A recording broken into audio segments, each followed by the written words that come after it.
Di sebuah desa yang sunyi, berdirilah rumah tua, berhalaman lebar, dikelilingi pagar kayu yang mulai keropos dimakan usia. Di sanalah dua saudara perempuan tinggal, Laras dan Sekar, setelah ibu mereka meninggal dan ayah mereka pergi entah kemana. Mereka hanya punya satu sama lain. Laras si sulung dikenal pendiam dan tertutup. Ia jarang keluar rumah, lebih banyak mengurus kebun kecil dan menjaga rumah tetap bersih. Sekar, si bungsu, adalah gadis ceria dan manis. Senyumnya mudah membuat orang betah. Tutur katanya lembut dan sopan. Meski tinggal di rumah yang sama, mereka seperti hidup dalam dunia berbeda. Sekar tumbuh dalam cahaya, Laras dalam bayang-bayangnya. Tapi mereka tetap saling menyayangi, setidaknya di permukaan. Namun semuanya berubah saat Bayu datang ke desa.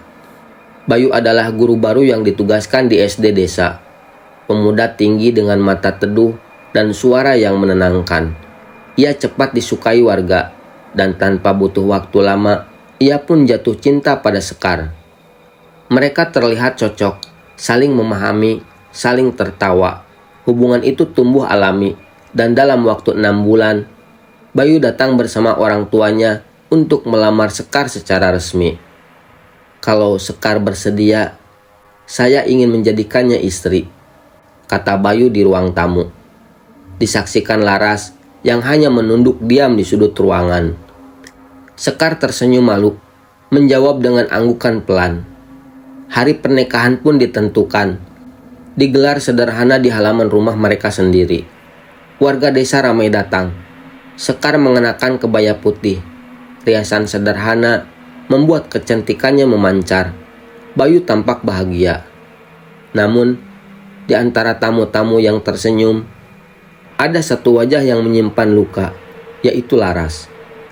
Ia tak ikut membantu rias, tak ikut menyiapkan makanan. Ia hanya duduk di beranda, menatap adik yang kini resmi menjadi suami istri. Dan di hadapannya, diam-diam, tumbuh bara yang menyala pelan.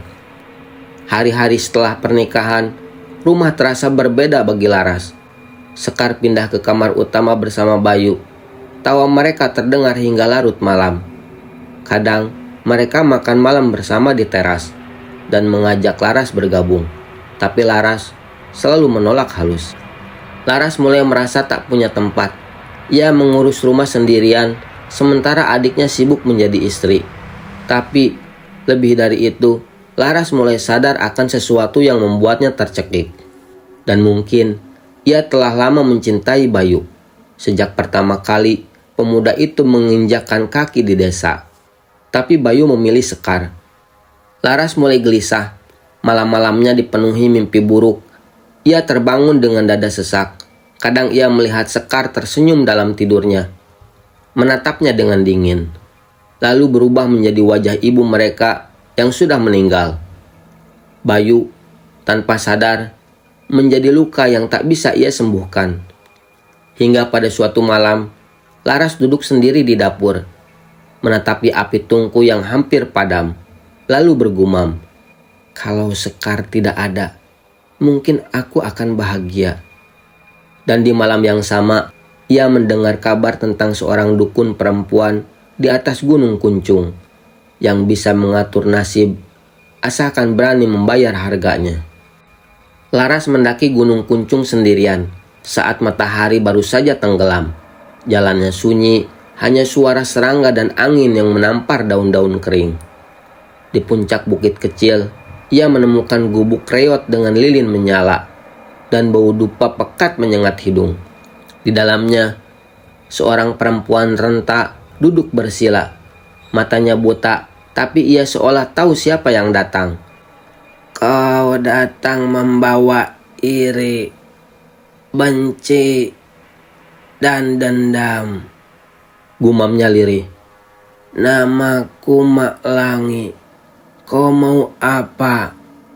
"Aku ingin Bayu jadi milikku," bisik Laras. "Adikmu yang menjadi penghalangnya?" tanya Mak Langi tanpa ragu. Laras mengangguk. "Kau siap bayar dengan darah saudara sendiri?" tanya Mak Langi lagi. Laras diam sesaat, tapi bayangan Bayu membuatnya yakin. Aku siap," jawab Laras. Mak Langi mengambil kendi tanah liat dan seutas benang merah, lalu menyuruh Laras mencuci sehelai rambut Sekar. "Air ini akan membungkam jiwanya, tapi darah saudara tak akan tenang bila diserahkan tanpa restu. Kau siap menerima dendamnya?" tanya Mak Langi kepada Laras. Laras hanya menggenggam kendi itu dan pulang tanpa menjawab. Malam itu, Laras menyelinap ke kamar Sekar. Adiknya tertidur pulas di pelukan Bayu. Dengan hati berdebar, Laras meneteskan air hitam dari kendi ke kening Sekar, lalu menyisipkan rambut yang telah dililit benang merah ke bawah bantal. Ia menahan napas, menatap wajah adiknya satu kali terakhir. Pagi harinya, Sekar tidak bangun. Tubuhnya panas, lalu menggigil hebat, lalu perlahan membiru. Dokter desa tak bisa menjelaskan. Ia koma, tapi matanya terbuka, tatapan kosong yang menatap lurus ke langit-langit. Bayu panik, tapi tak ada yang bisa menyelamatkan Sekar. Warga desa mulai berbisik soal penyakit kutukan. Laras berpura-pura ikut sedih. Seminggu kemudian, Sekar dinyatakan hilang kesadaran total. Jasadnya masih hidup, tapi jiwanya seperti menghilang. Dan perlahan, Bayu mulai bersandar pada Laras. Laras mulai merawat Bayu, menyediakan makanan, menemani malam-malam sunyinya, hingga akhirnya Bayu luluh. 40 hari setelah Sekar koma, mereka menikah secara diam-diam, dengan alasan kesepakatan untuk menjaga kehidupan bersama. Orang-orang menggerutu, tapi tak bisa berbuat apa-apa. Laras merasa menang, tapi di malam pertama pernikahan mereka, Laras bermimpi berdiri di bawah pohon beringin. Sekar berdiri di depannya, mengenakan gaun putih robek-robek, matanya hitam, mulutnya berdarah.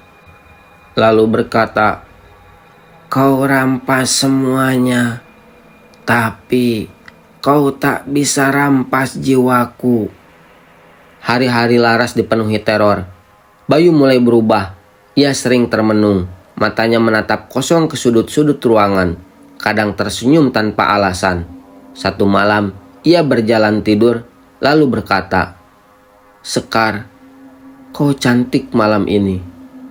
Laras semakin ketakutan. Bayu mulai jatuh sakit. Mulanya demam, lalu kakinya melemah. Lalu ia lumpuh. Dan suatu malam, Bayu meninggal mendadak. Mulutnya terbuka, seperti hendak menjerit. Di dahinya, basah seperti terkena air hitam. Laras sendiri di rumah, tapi rumah itu tidak lagi sepi. Setiap malam, ia mendengar tangisan pelan. Cermin-cermin di rumah mulai berembun sendiri. Kadang muncul tulisan, "Aku belum mati, Kak." Laras mencoba memecahkan semua cermin, tapi bayangan Sekar tetap muncul di mangkuk air, di kaca jendela, bahkan di refleksi air sumur. Sekar tidak lenyap. Ia terperangkap antara dunia, dan dendamnya menjadi kekuatan baru. Suatu malam, Laras mendengar suara Sekar memanggil dari loteng.